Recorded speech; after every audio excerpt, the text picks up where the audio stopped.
Hi hello नमस्कार, कशा आहात सर्वजण? सर्वांना सर्वप्रथम श्री स्वामी समर्थ. आज आहे कार्तिकी एकादशी आणि त्याचबरोबर आज तुळशी विवाहाचा प्रारंभ होत आहे. आजपासून 5 दिवस तुळशी विवाह केले जातात.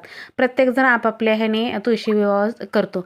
तर इकडे मी आज उंबऱ्याला लेपन करायला घेतलेलं आहे, कारण आमच्या आजपासून गावच्या यात्रेला सुरुवात झालेली आहे. दिवाळीत जसं केलं होतं तेव्हापासून केलंच नव्हतं, त्यामुळे गावच्या यात्राला म्हणजे यात्रेची सुरुवात झालेली आहे. पहिल्या दिवशी छान असं उंबऱ्याला लेपन करून घेतलेलं आहे, बघू शकता इकडे. आणि आनंद पिंपळकर सरांचे व्हिडिओ कोण कोण पाहतं हे नक्कीच कमेंटमध्ये सांगा. त्यांनी काय सांगितलेलं आहे, मी आजच त्यांचा एक व्हिडिओ पाहिला. त्यांनी सांगितलेलं आहे रोज उंबरा पूजन करायचं नाही किंवा सारखं सारखं हळदीचं लेपन करायचं नाही, जेणेकरून काय होईल, उंबरा आपला खराब होणार नाही. कारण उंबरा हा आपल्या घराचा मेन हे आहे, आपलं मेन प्रवेशद्वार. आणि प्रवेशद्वार जे आहे ना आपलं, किंवा आपल्या घराचा उंबरा आहे ना, ह्याच्यामुळे आपल्या घरामध्ये चांगल्या वाईट शक्तीचा वास होत असतो. चांगली शक्ती किंवा वाईट शक्ती इथूनच आपल्या घरामध्ये प्रवेश करत असते. उंबरा हा नेहमी आपल्या घराची पॉझिटिव्हिटी कायम टिकून ठेवण्याचं काम करत असते किंवा आपल्या घराचं रक्षण करत असतो. त्यामुळे उंबऱ्यावरती रोज पूजन का करू नका त्यांनी सांगितलेलं आहे, तेच तुम्हाला सांगते मी. त्यांनी सांगितलेलं आहे, जर आपण उंबऱ्यावरती रोज बदाबदा पाणी ओतून, उंबरा खराब होत असतो, कारण उंबरा हा शेवटी लाकडीच आहे.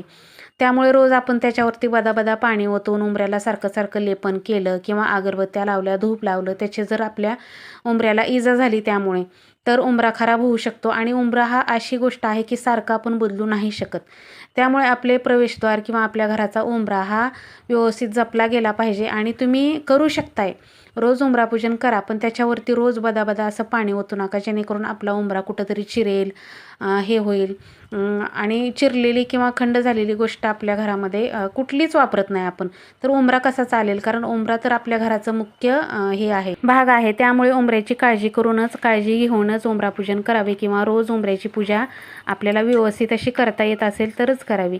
तर छान असा हळदी कुंकू लावून निस्ती अगरबत्ती ओवाळीन तरीसुद्धा उंबरा पूजन ते सुद्धा होतं. त्यामुळे रोजच्या रोज आपण हळदीचं लेपन नाही करायचं, फक्त साधी सिंपल पूजा करायची. कारण रोज उंबरा जर पाणी ओतलं तर खराब होऊ शकतो, आणि उंबरा खराब होऊ नये म्हणून आपण काळजी घ्यायची. आणि सुंदर अशी छोटीशी उंबऱ्यावरती रांगोळी काढून पूजा केली तरी उंबऱ्यावरची चालेल. इकडे छान अशी माझी पूजा वगैरे झालेली आहे. उंबऱ्याला लेपन मी कधीतरीच करते, पहिले जास्त करायचे पण आता कधीतरीच करत असते. इकडे बघू शकताय उंबऱ्याची छान पूजा, त्याचबरोबर तुळशी वृंदावनाची छान अशी दारामध्ये रांगोळी. तर कसा वाटला तुम्हाला आजचा व्हिडिओ नक्की कमेंटमध्ये सांगा. जर व्हिडिओ आपला मनापासून आवडला असेल तर व्हिडिओला एक लाईक, आणि चॅनलवर जर नवीन असाल तर चॅनलला सबस्क्राईब करायला विसरू नका. तर कार्तिकी एकादशी निमित्त केलेली छान अशी पूजा, सकाळीच व्हिडिओ शेअर केला होता, पण तरीसुद्धा आजची छान सुंदर पूजा कशी वाटली कमेंटमध्ये नक्की सांगा.